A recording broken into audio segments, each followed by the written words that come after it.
Hi friends, ఈరోజు మనము మునక్కాయ టమాటో ఎగ్స్ కర్రీ చేసుకోబోతున్నాం. దానికోసం ముందుగా 2 మునక్కాయలు, టమాటోస్ 4, 2 పచ్చిమిర్చి, 2 కట్ చేసుకున్న ఆనియన్స్, 4 బాయిల్డ్ చేసుకున్న ఎగ్స్ తీసుకోవాలి. ముందుగా ఆయిల్ వేసి ఆయిల్ వేడయ్యాక తాలింపు గింజలు వేయాలి.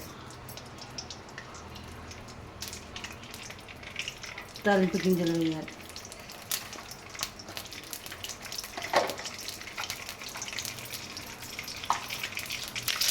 తాలింపు గింజలు వేగుతున్నప్పుడు ఆనియన్ వేసి ఎర్రగా వేపుకోవాలి.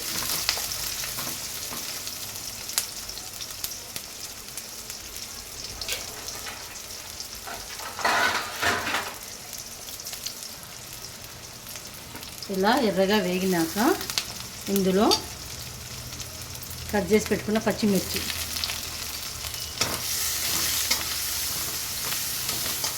వేసి వేపాలి.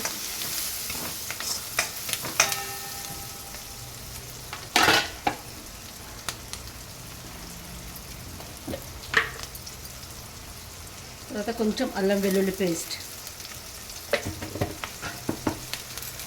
కలిపి ఒక 2 మినిట్స్ అల్లం వెల్లుల్లి పేస్ట్ పచ్చి వాసన పోయేదాకా వేగనివ్వాలి.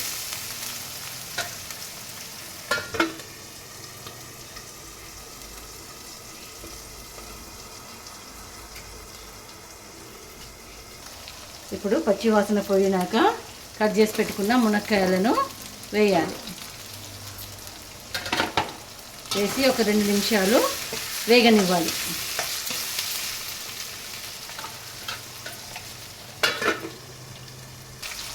మన మునక్కాయ ముక్కలు కొంచెం మెత్తపడ్డాక ఇందులో పసుపు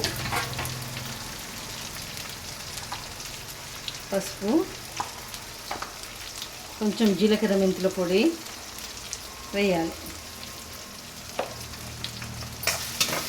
వేసి ఒక 2 నిమిషాలు మూత పెట్టాలి. చూడండి, మన మునక్కాయలు వేగినాయి. ఇప్పుడు మనం టమాటోలు వేసేయాలి. కట్ చేసి పెట్టుకున్న టమాటోలను వేయాలి. వేసి దాని మీద కొంచెం ఉప్పు వేసి 10 నుంచి 15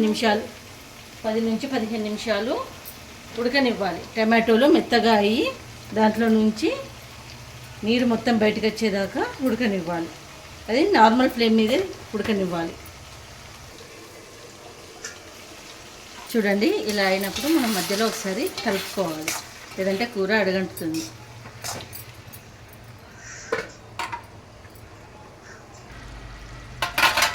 చూడండి, ఇలా కలిపి ఇంకా ఉడకాలండి. చాలా టైం పడుతుంది. ఇప్పుడే ఉడకడం స్టార్ట్ అయింది. టమాటోల నుంచి నీరు వస్తుంది. ఈ స్టేజ్లో మనం కారం వేసుకున్నాం అనుకోండి, ముక్కలకు మంచిగా పడుతుంది. సో మనం ఇప్పుడు కారం వేసుకోవాలి. తక్కువ మసాలాతోటి హైజెనిక్గా ఇంట్లోనే మునక్కాయ హోటల్ స్టైల్ మునక్కాయ టమాటో ఎగ్ కర్రీ. టమాటోలో పులుపు ఎక్కువ ఉంటుంది కాబట్టి కొంచెం కారం ఎక్కువనే పడుతుందండి.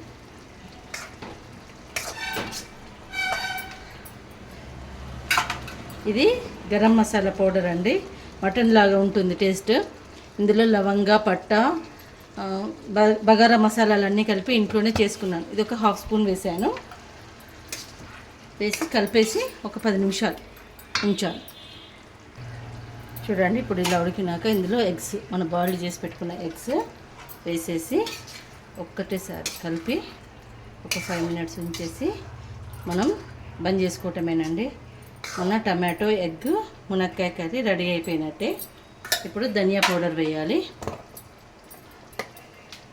సింపుల్ అండి, చాలా సింపుల్, చాలా ఈజీగా చేసుకోవచ్చు. మీరు కూడా ఇలా మీ ఇంట్లో ట్రై చేసేసి, నా ఛానల్ చూసి మీ ఇంట్లో ట్రై చేసేసి ఎలా ఉందో నాకు కామెంట్ బాక్స్లో కామెంట్ పెట్టండి. మీకు ఈ రెసిపీ నచ్చినట్టయితే నా ఛానల్ని లైక్, షేర్ అండ్ సబ్స్క్రైబ్ చేయండి.